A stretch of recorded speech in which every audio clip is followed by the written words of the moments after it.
Senior সাংবাদিক ফিরোজ ভাই তার ইউটিউব চ্যানেলের একটি ভিডিওতে বলেছেন তিনি মির্জা ফখরুল ইসলাম আলমগীরের বক্তব্য এবং শেখ হাসিনার বক্তব্যের সাথে মিল খুঁজে পাচ্ছেন।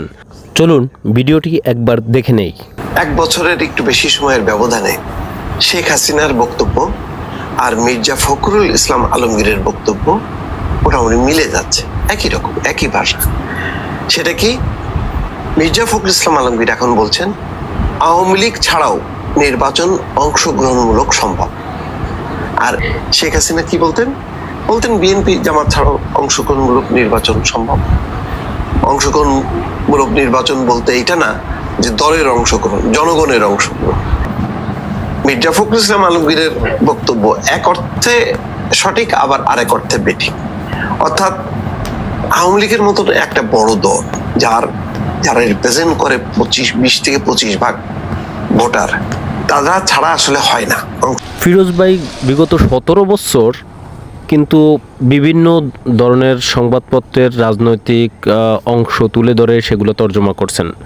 উনি হচ্ছেন একজন তর্জমা করা সাংবাদিক, এর বাইরে কিন্তু উনি আসলে কিছু নয়। উনি বিভিন্ন রাজনৈতিক উদ্ধৃতিগুলো, সরকারের উদ্ধৃতিগুলো আনছেন এবং সেগুলো দর্শকদের পড়ে শুনিয়েছেন। এর বাইরে কিন্তু উনি কখনোই ব্যক্তিগতভাবে কোনো মন্তব্য করেন নাই, যার কারণে কিন্তু সরকারের ওই রকমের কোনো আকর্ষণও ছিল না এদের প্রতি যে এদেরকে ধরবে, মারবে, কাটবে, এরকম না।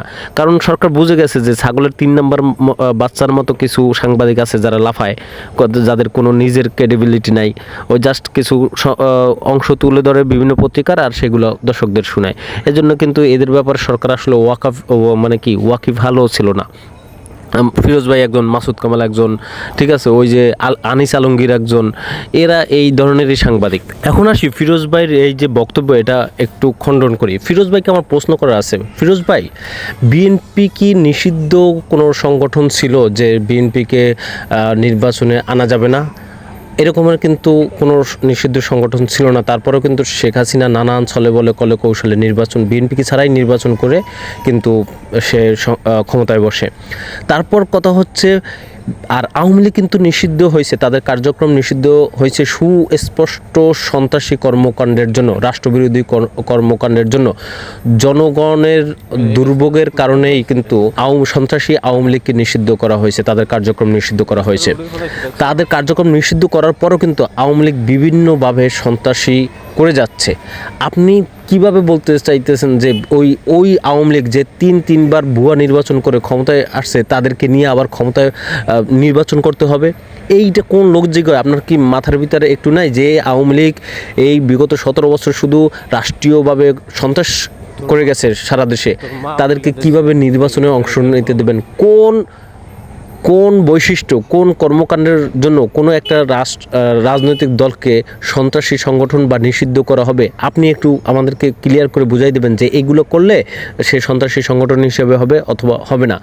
এমন কোনো কাজ নাই যেটা আওয়ামী লীগ না করছে। তাদেরকে যদি আপনি এই দেশের রাষ্ট্র ব্যবস্থার জন্য কোনো রাজনৈতিক পরিচয়ের মধ্যে, রাজনৈতিক আবহের মধ্যে তাদেরকে রাখেন, তারা তো মানুষের ওই 71-এর চেতনার এই সিম্পেথি নিয়ে মানুষকে ম্যানিপুলেট করে, মানুষকে ভুল বুঝে, টাকা দিয়ে, তারপর ভয় দেখিয়ে, তারপর তারা ভোট কিনে, তারপর তারা ক্ষমতায় বসে। এই সন্ত্রাসী সংগঠনকে কিভাবে আপনি বলতেছেন যে 20 থেকে 25% তাদের ভোটার আছে?